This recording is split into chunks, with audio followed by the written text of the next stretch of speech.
Awesome. It looks like we are live. So hello, welcome to How Startup Innovation is Revolutionizing the Fan Engagement Experience.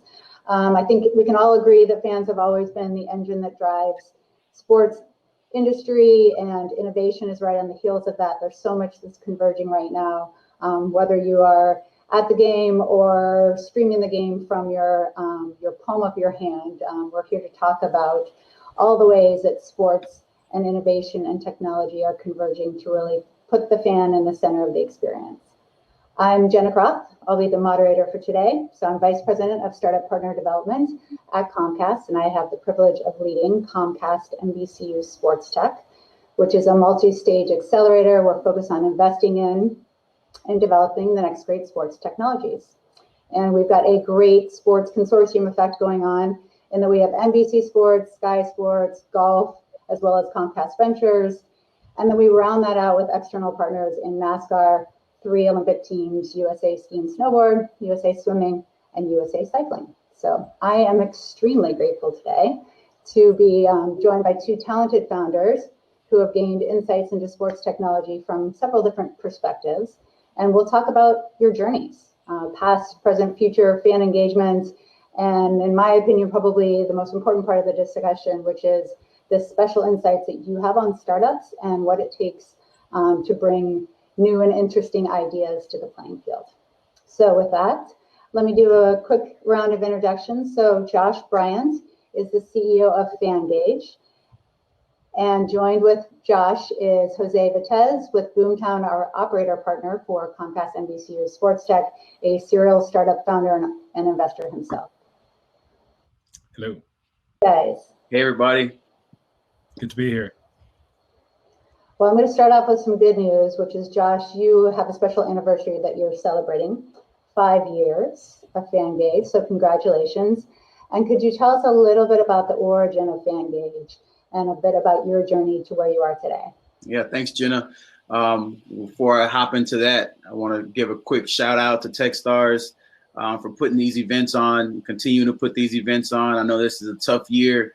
Kind of wish we were all in person to be able to share stories and actually share a cup of coffee together. But I really want to really just commend everyone, who are behind the scenes, making sure these virtual events go off without a hiccup, because they're important. Like you said, Jenna, we're about to celebrate a milestone, which is our 5th.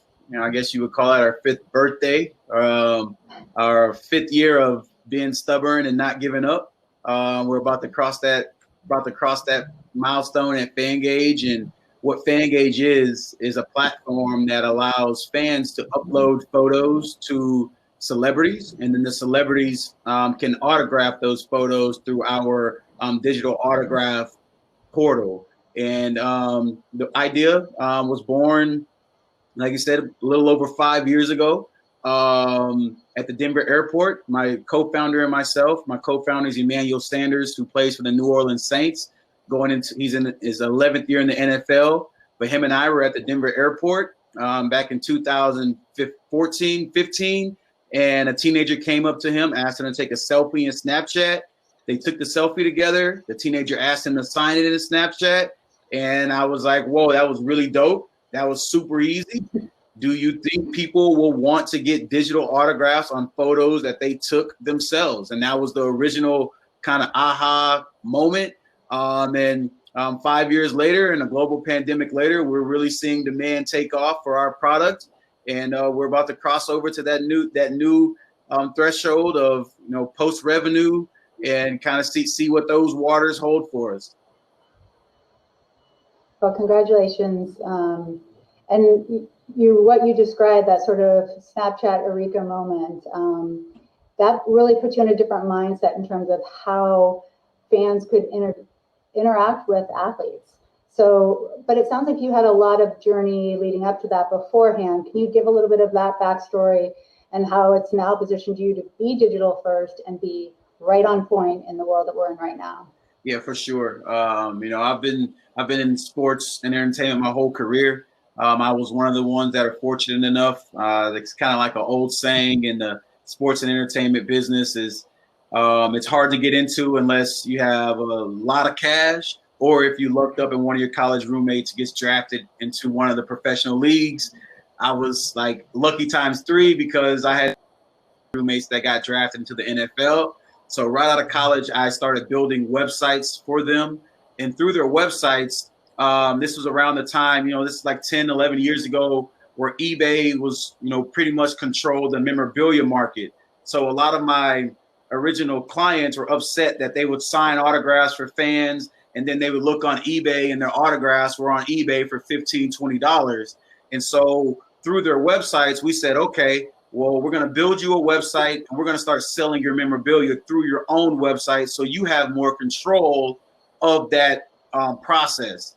And through that, it was fine. We made money. We can kind of control the narrative about the autographs, but it kind of sucked because there was inventory and there was postage stamps and returns and all those things that aren't fun. And so we knew that the new business model was, in e-commerce was no inventory. So we really wanted to get to a point where we didn't have all this inventory. And that's what happened at the airport in Denver. We realized that there was a way to send autographs without having to, have inventory. But really the biggest kind of thing for me was, so not only did I build their websites, but I set up autograph signings for them. So I was the one who would, call Dick's Sporting Goods and say, how would you like Emmanuel Sanders to come into your store and sign autographs for your customers? And the players always had a problem with it. I come to them and I say, hey, man, Dick's Sporting Goods just wants you to go to the store for an hour and sign autographs. They'll pay you $5,000. And the players were always like, yeah, no, I'm good. No, thanks. And I'm like, wait, what? You're turning down $5,000 to go sit behind a table and sign autographs? But the answer was always the same. I'd rather have time with my family. I'd rather not be the bad guy that has to tell, the fans who show up late that they can't have my autograph. I'd rather not get sick because I got to shake 100 random hands and, then I got to feel like crap 3 days later. So it was always one of those things where they were passing up on these offers. And I was like, what the hell? Where are all the pain points to make you say no to these events? And kind of how can we build a platform that gets rid of those pain points? That way you can still sign and fans can still feel like they've met you and get your autograph. And that's how Fangage was ultimately born. Well, Jose, as a serial entrepreneur, I bet a lot of that really resonates with you. And you've said it a lot before. It's the pain points or it's the problems that ignite something in you to address it. So as a serial entrepreneur, can you give us a little bit of background on your journey? Absolutely. Thanks, Jenna. I've been doing startups for about 15 years. I've been doing business since I was a little kid in some way or another. First generation American, just didn't have an allowance and, you would find ways of making money in any way I could. So one of the biggest things I learned throughout was I just always had a mind, and this wasn't a skill set I was taught. It was just kind of, I learned it as a way of operating, which was a certain level of curiosity, always seeing things around me and seeing problems around me, and then just thinking of ways to solve them. And then every once in a while choosing to actually execute on it. I carry around about 25 different notes sections that I sort out in my phone, where I just write down problems that I run into, things that are frustrating. Yesterday, for example, I was talking about how you're driving by, you see a garage sale sign, but you have no idea if that garage sale sign was from a month ago, or if it's for today or for tomorrow. They don't put dates on it. Whether or not that becomes a business is a totally different discussion. But I just look at problems like that and see them as and analyze them for opportunities to build things around them. I built 5 startups over time. And in 2013, when I moved to Colorado, it was a relatively nascent startup ecosystem at the time. And I said, I wanted to basically scale out all the learnings I've taken over the years, running companies and making a lot of mistakes and making some good choices, and scaling that out to help other entrepreneurs not have to repeat the same mistakes and be able to kind of start off with a bit of a leg up, where these companies can avoid the same mistakes I did and just kind of start from, 10 steps ahead. So we started up Boomtown Accelerators back in 2013 in Colorado. And we really focused on kind of the ad tech media marketing space. And kind of fast forward to today, we've invested in over 150 companies, running a total of about 18 programs, expanded to Atlanta in our partnership with Comcast, NBC Universal, where we're their turnkey operator for one of their accelerators, The Farm, and now with Comcast SportsTech, where we're helping SportsTech entrepreneurs have that same level of support and guidance to build their companies well, but also have a large number of partners that they can start talking to from day one that can lead to potential partnerships and business relations, et cetera. So it's always been about helping entrepreneurs. It's the lifeblood of everything we do at Boomtown. So it's a lot of fun to continue to do that now in sports. And you and Josh actually know each other from that setting as well. So Josh, maybe you can give a little bit of perspective applying to and going through one of Boomtown's early accelerator programs.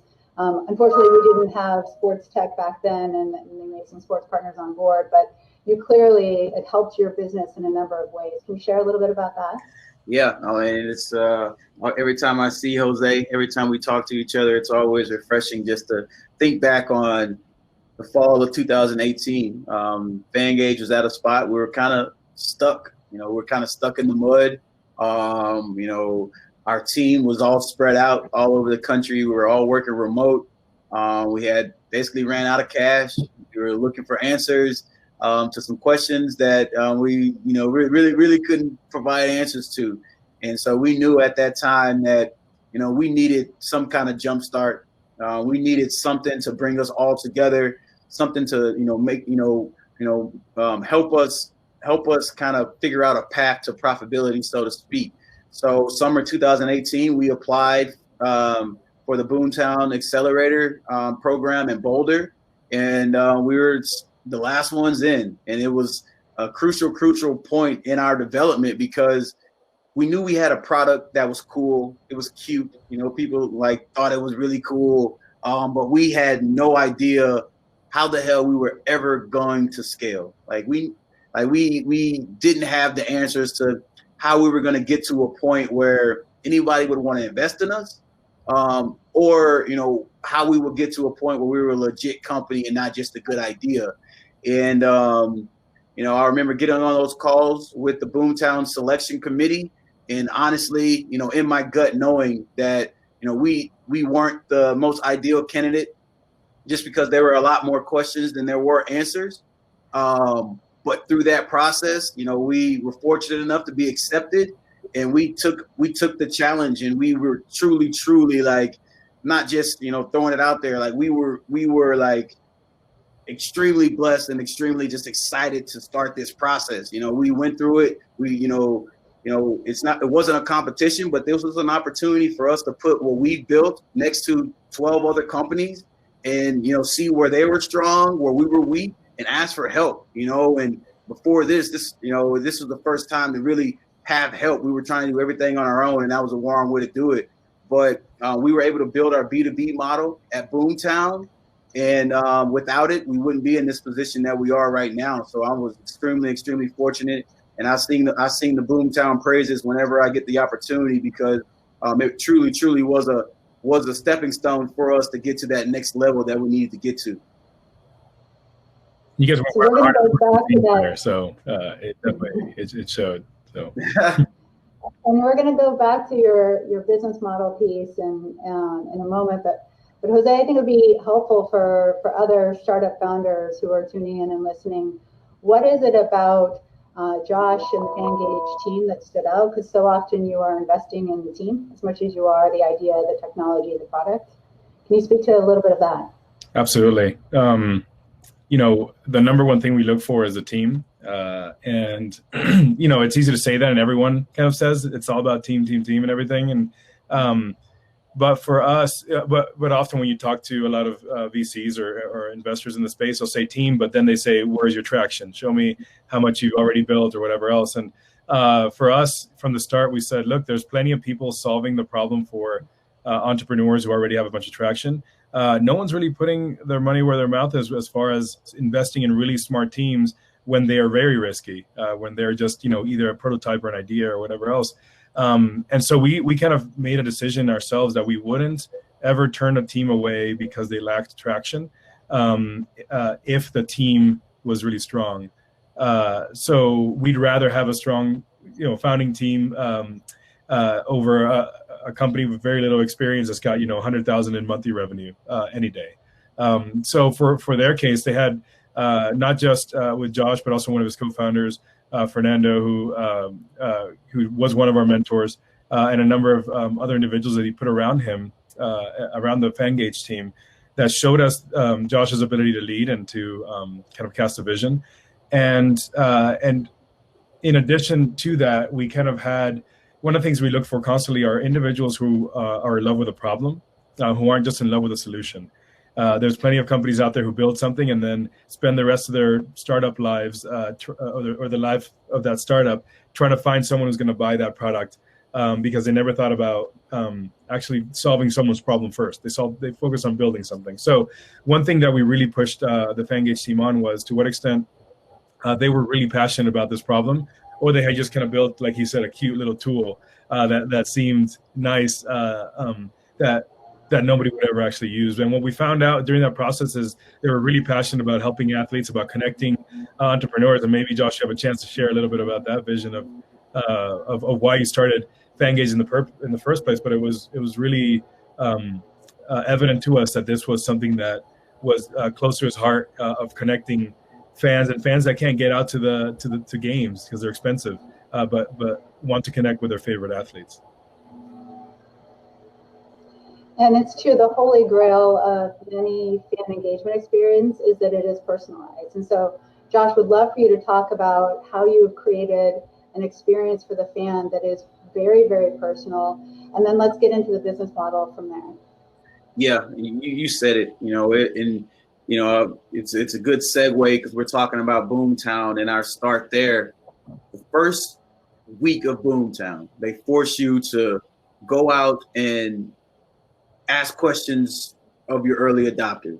So of your early adopters, go out, interview them, find out why they used your service, what they liked about it, what they didn't like about it. So we reached out to 100 early adopters, and pretty much every one of them said the reasons why we, not only paid for your product, but the reason why we came back is because we can leave knowing that we're going to be the only person in the world with this particular signed item. Our product isn't memorabilia. We sign a lot of kids at their first games, kids in their first jerseys, dogs in team gear, tailgate parties, intimate moments that people really, really cherish. That's what our product is. You upload that photo that already means a lot to you. Now it's been signed by a player or a celebrity that you admire, and now that memory means a whole lot more. And so you're able to print that out. You're able to take something tangible away from a virtual event, whereas most other virtual events, we get into these Zoom calls and things like that. You leave that event like with nothing to leave with, and you're like, who am I going to brag to this about? Like, who's going to believe me that I just asked a question of one of my favorite celebrities? Nobody's going to believe me. But with our product, now people have something that they can show their friends and say, aha, look what I had that you don't. And we're one of the only companies that can provide that one of one, 100%. You're the only person in the world with this particular item. And that's what the consumer trend is right now. People aren't worried. You do have the hardcore collectors who love that memorabilia, but for the most part, the consumer trend is, I want to have something that no one else has, and that to me is more valuable than having something that may gain in value in 15 years. And so our product is extremely personal because these, not 90% of the time, the photos that the celebrities are signing are personal images. Yeah, I love that.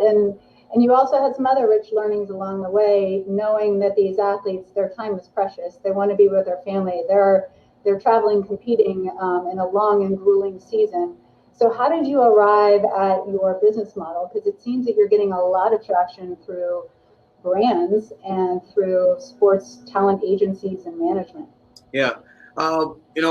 We at Boomtown, once we started talking to our customers, our early adopters, we realized that the value of our product was not just the autograph itself. When we started, we were charging per autograph. You upload a photo. When that photo got signed, your card was charged. We were selling autographs.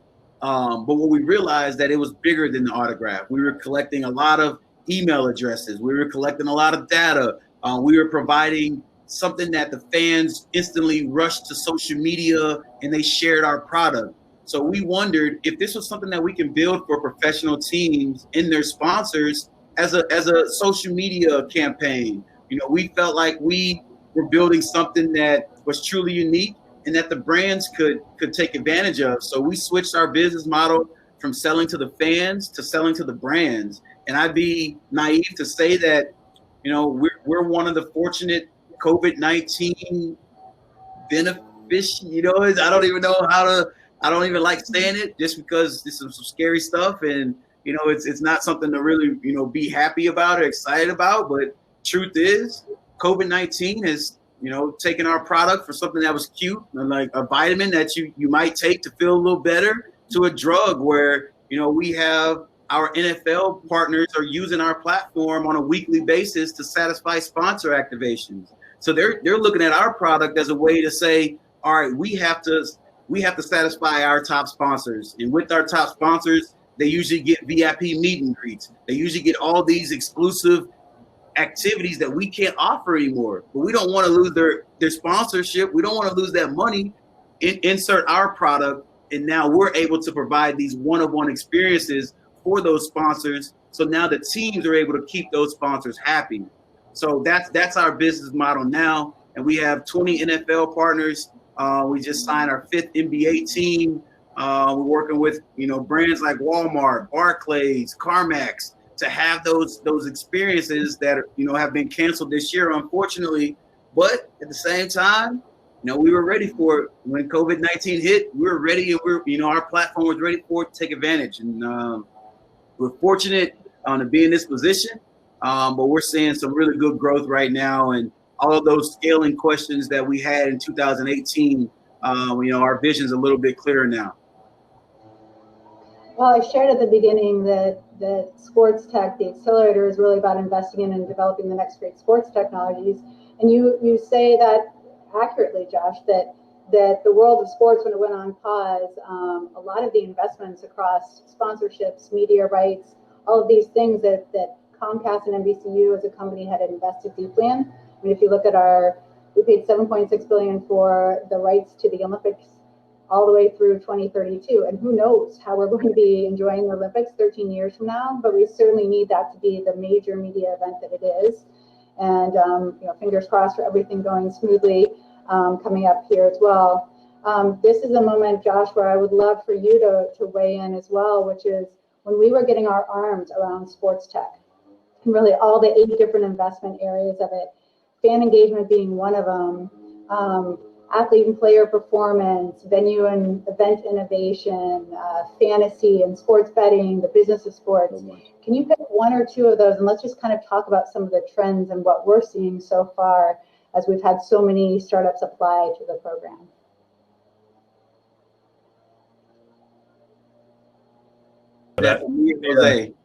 Yeah. So I had some kids running in the background there, but absolutely. So one of the things that gets me excited just how broad sports tech can be, and how it is, and how we can all bring different strengths to different aspects of it. So, for example, as I mentioned at the beginning, Boomtown really focused on ad tech, media, and marketing. And for us, one of our verticals is media and entertainment. There's already been so much growth and innovation in that space, but now, especially with COVID-19, it just becomes front and center. A lot of our ad tech companies, for example, that used to kind of be, people were like, is it that exciting? It was hard for them to fundraise. Now they don't need to fundraise at all because they're ridiculously profitable. And so bringing a lot of those innovations and knowledge that we've built over the years in that space to SportsTech is exciting, especially as more and finding more and new unique ways to engage with fans and with the audience. And one have is the business of sports, which is just kind of how it's a bit broader. But for me, I just again with a desire to always find ways to both make money and solve problems. There's just so many kind of niche ways and issues in sports tech that can be that you can build companies around. And so I get excited, whether it's helping athletes after they leave the professional leagues. Like, how do you support them, whether professionally or helping them become entrepreneurs themselves? There's a lot of opportunity in sports tech, and it's exciting because people are really passionate about it. Absolutely, and we're venue and event innovation could not be a more timely aspect to that as well. That there are sports, NASCAR as an example, safely getting smaller amounts of fans back, and they're dealing with properties and the size and the scale of which is pretty awe-inspiring. If you look at just Daytona, that infield can fit 15 football stadiums. So trying to put in technology that can help the fans kind of understand all the engagement opportunities when the drivers are appearing somewhere, getting as close to the cars and the technology as possible, the garage tours, all of those things. All of that has to be done in a way that can channel people through those spaces and operate in a way that's now being challenged like never before. So we're certainly seeing interesting things in that front. Obviously, sports betting, as states come on, so forth, legalizing sports betting. If you just transition some of the fantasy players over into that space once it's legalized, that's going to fundamentally just change and create a whole new revenue stream and opportunity. Yeah, there's a lot going on right now. It's hot. It is indeed. It is indeed. So in some of your learnings of that switch in that B2B model versus B2C, can you share with us any mistakes along the way, or as we like to refer to them with our daughter in the house, the beautiful oops, because it's always where the rich learnings come in. Right. Oh yeah, there's a lot of those. I think the biggest thing is just validating your assumptions, right? Like you have a product and it's easy to make all of these assumptions in your head, and you might talk about it with your partner, and then you two together are like, yeah, man, that's definitely it. That's definitely what the people want. But you didn't talk to any people to confirm those assumptions. And so when you're making pivots, when you especially like a revenue model pivot, approve your those assumptions matter so much.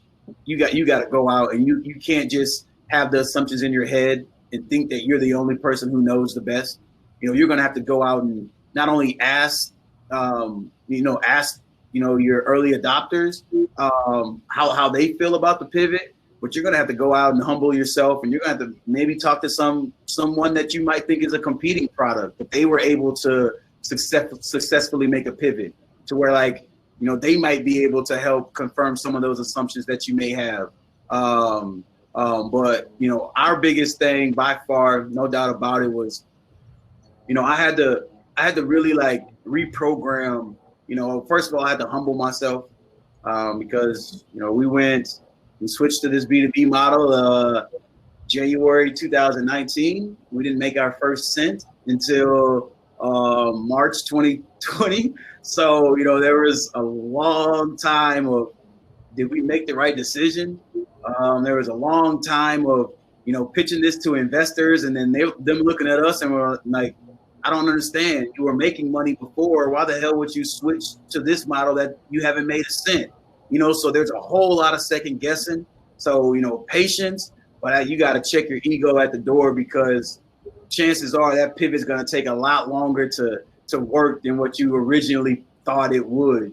And so, that was that big learning, was just, if you believe it, and if you reached out to your customers, your early adopters, and for us, it was, we reached out to them and we said, we're thinking about switching to another business model. If there was a brand like Nike and they were having a sponsored event, a sponsored digital autograph event, would you go to that event and agree to, create an account, use your email address to create an account to be able to participate in this free event? And once we started to hear back, yeah, absolutely. If it was free and all I had to do was, share my email address, yeah, I'll do it for sure. And so our early adopters let us know, okay, they were fine with the switch. Then we started pitching to the teams and the brands, and we started to learn about what they needed from us. So, the fans part was easy, but then we had to convince the teams and the brands that we were a mature enough company to handle that demand, that they would, handle that, those expectations from them. And then once we were able to do that, I guess the rest is history. Now it's kind of a snowball effect. Well, you actually naturally answered Alex's question, so I'm going to move on to another audience question that's come in. This is from Stephanie, and she asks, Josh, when you recognize the changes that COVID were causing for your business, what steps did you take immediately to adapt? Yeah, right off the bat, I boosted our sales team. So I went out and I got, a company, Rubicon Talent. They're out of New York. They have years of experience, with the teams and the brands.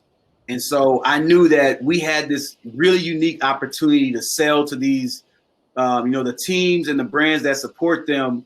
But we haven't had a successful close in a year.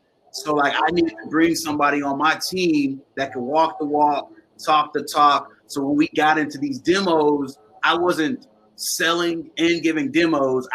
My only focus was to make sure the platform worked every time we got on a demo. Whereas his job and his team's job was to go out and set up demos. So we were able to create this dynamic, but I couldn't do it by myself. So right off the bat, I think we had at the time, so when COVID hit back in March, we had 50 grand cash in the bank. So our last 50, and then 25 of that, I said I was gonna, put this really big size sports and marketing company on retainer. So, I put them on retainer for 6 months, and I was like, 6 months, we're gonna go hard on sales, and we're gonna try to close every deal we can while we can. And that was the first thing that I did, was I invested in a sales team to help me, close more deals. Excellent. Well, it sounds like it was a smart decision. We have another question, this one coming in from Marcus. So this one is for you, Jose. As an accelerator program in sports, how do you decide on what startups to invest in, and what does that investment look like? And if I could add a little tag on there, what makes you not want to extend an offer? Right. Kind of talk about that whole spectrum. Yeah, absolutely. I think for SportsTech specific, so I'll step back a little bit. It's like what we typically look for in an accelerator. We look for, as I mentioned, strong founding teams who are in love with the problem, who are passionate about that space and have a unique insight into that space. Whether they've worked in that industry for 5 to 10 years or built products in that space before, but anything that gives them an inherent advantage that's based on the team, which I think is one of the most immutable parts of a company, as opposed to just patents or whatever else, where their entire business might change and that patent might become irrelevant. Of course, those are valuable, but for what we look for is strong teams with a unique advantage built into them, and again, that they're in love with the problem, that they aren't just building a bunch of tools and seeing what sticks. They're become what we call expert investigators, where they know the problems of their customer personally, in depth, better than even the customers might know it, and that they're able to use those insights and kind of extrapolate what the market will look like in the future, and solve problems for that, not just kind of where they're at now. Fast forward now to SportsTech, it's all of that. But in addition, we have a number of partners, which Jenna mentioned before, including NASCAR, NBC Sports, Sky Sports, golf, et cetera, that are looking for specific innovations. And so the additional kind of level hurdle to overcome for acceptance to Comcast SportsTech is to have support from at least one of those partners who says, okay, I want to work with this company. I want to whether be a mentor on their team and discuss how we could do a pilot or all sorts of opportunities of what that could look like. But at least one partner who says, we love this company. So it's an even higher kind of hurdle to overcome. And so we're seeing an acceptance rate right now of less than 1% for companies that apply. So, but it also makes amazing founders if you do get in. So. Right. Yeah, it's been an amazing process of making sure that we have diversity of opinions and thoughts and perspectives all across Comcast and NBC Universal, and not just in the sports area as well. We brought in Comcast Business because we provide services in 144 stadiums, providing advanced connectivity and Wi-Fi services. So it's entrenched in different parts of our business. We own the Philadelphia Flyers, Spectacor, the Philadelphia Fusion. So our roots in sports run very, very deep. So SportsTech was as much about making sure we could stay on the forefront and have an early lens into all the innovation happening within the space so that we could license, acquire, integrate that technology into our business and make sure that we're always constantly staying on the forefront of making that fan experience as personalized and unique and compelling as possible. Because we know sports unifies us, right? So it's in some respects that investment from an accelerator standpoint just de-risks some of the investments that we've made from a media rights perspective and sports sponsorship perspective as well. So question for you, Josh. So here you are, you're at your 5-year birthday. How about 5 years from now? Where do you see Fangage? What's next on the horizon? It's so hard to prepare for 5 days from now, let alone 5 years. But the next step for us is just cross over to as many industries as possible. We have a really strong presence in the NFL, so the North American market. But we believe our product is global. We believe that we built something that can cross over any international border. So now it's that international expansion is what's next for us. It's proving our concept here in North America with our NFL partners, but looking up and realizing that there's an Olympics in Tokyo, which is one of the tech capitals of the world. Can we get to some of those sponsors, those Olympic sponsors, and show them what we've done in the NFL and say, we can do this. We can send autographs in different languages to all different parts of the world, so that we're looking at the Olympics, then we're looking up and we're looking at, the World Cup. So how can we get into European soccer? What do we need to do for our platform for folks in Europe to be able to upload photos? Do we have to, create a platform for WeChat? Do we have to text to upload because they can't go to URLs? So now it's, validating the North American market, that's important, but, we're starting to transition to, bigger, we need to get into the music industry. Right now we're just in sports, but there's a case for music. There's a case for Comic-Con and the movie industry. So crossing over to as many of these industries as possible, that's important for us. But in 5 years, if we can look up and we've successfully, partnered with some of the Olympic sponsors for 2 different Olympic games, I think we would look up and we'd be super excited where we are. And, hopefully in 5 years, a digital autograph won't be considered not real, which is, a curve that we had to get over.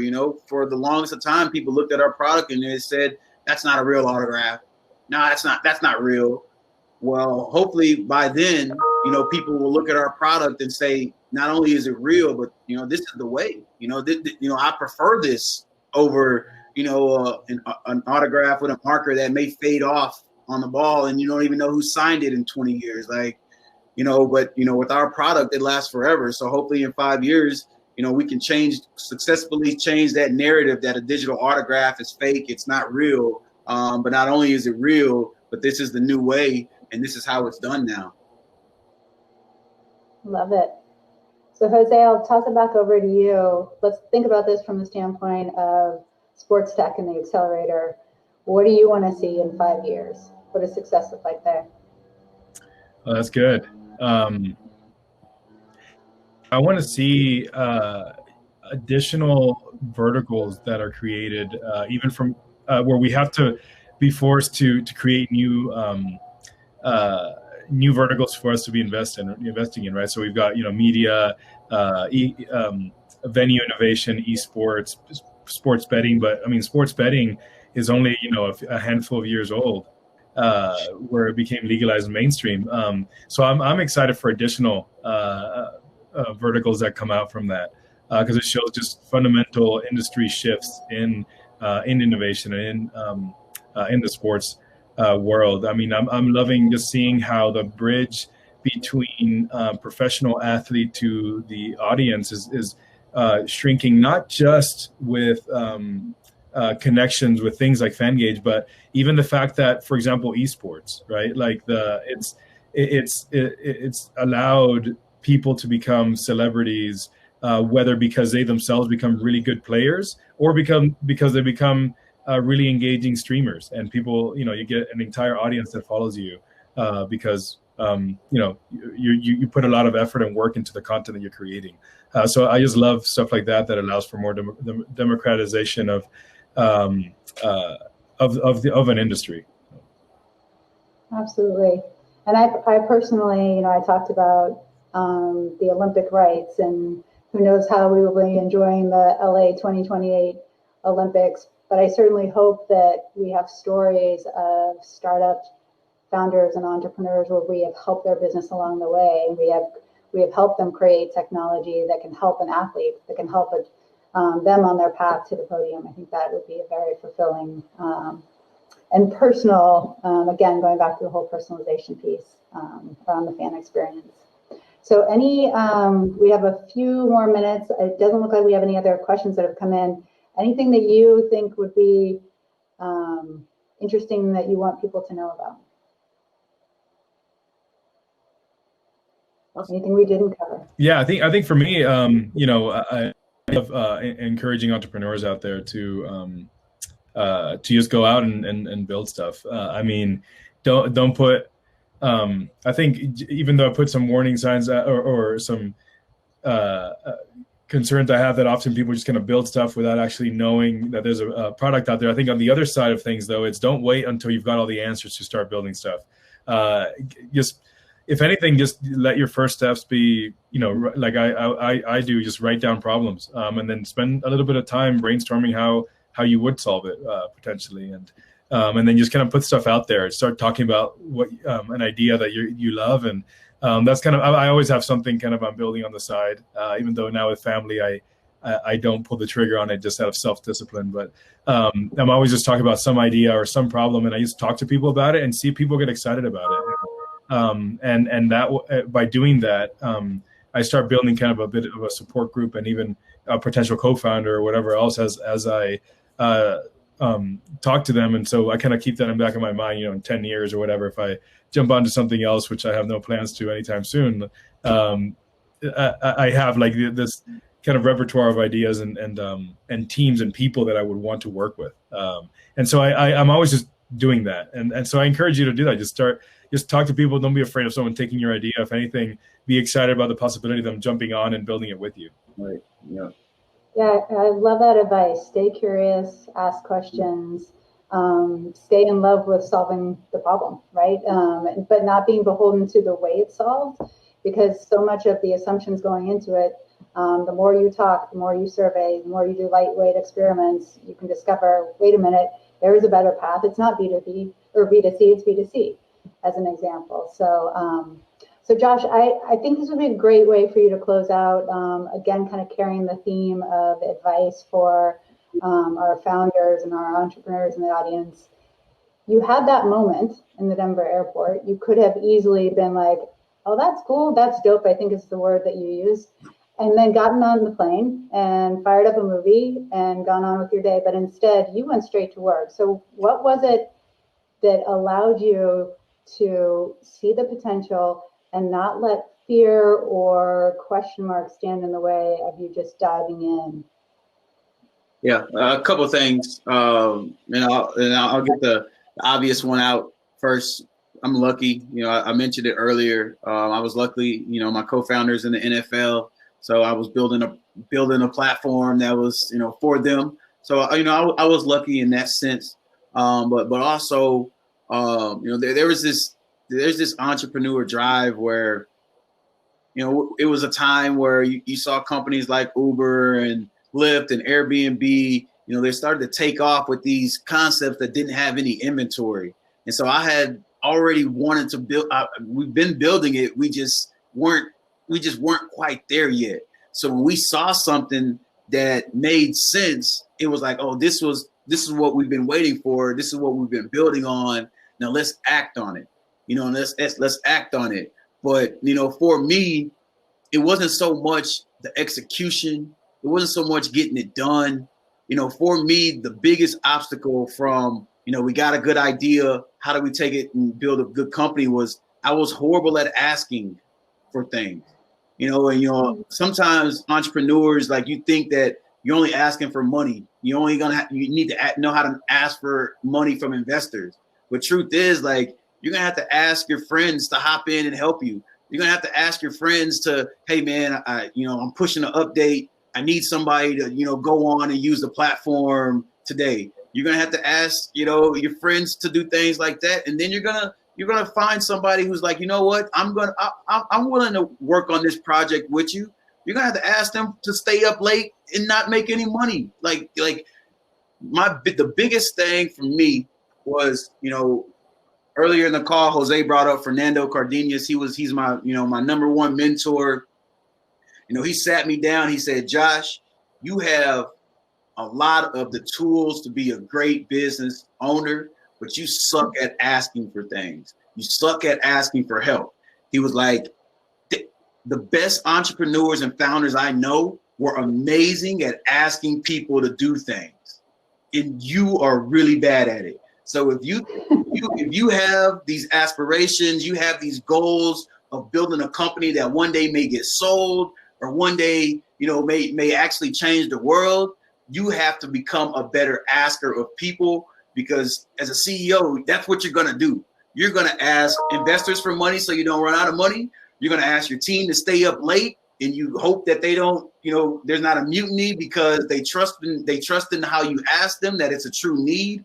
So right off the bat, you know, I would definitely say, like, improve your asking skills. As you know, as tough as that is, you know, as much sense, you know, make of it. Improve your asking skills, because that first 6 months, a year, you're going to be asking for a lot of favors. So if asking for help, is not the easiest or kind of unnerving to you, you better figure it out, swallow your pride, realize that you got to make yourself extremely vulnerable, because you can't do it without others.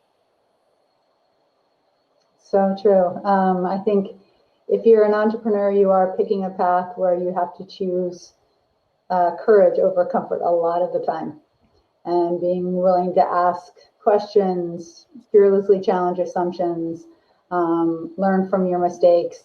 It's where I think, you know, as a former athlete yourself, you can also relate to that too. It's putting yourself on the line and seeing what you're made of day in and day out. So it's a long journey. It's a great journey, Jose. You've been a serial entrepreneur also. You can't shake it yet either. So, well, thank you both very much for sharing your thoughts and insights. And anybody who is innovating in the space of sports and technology, please be sure to check us out, ComcastSportsTech.com. You can see our 8 investment areas. We recently closed our application round, and we're excited for our inaugural program in February.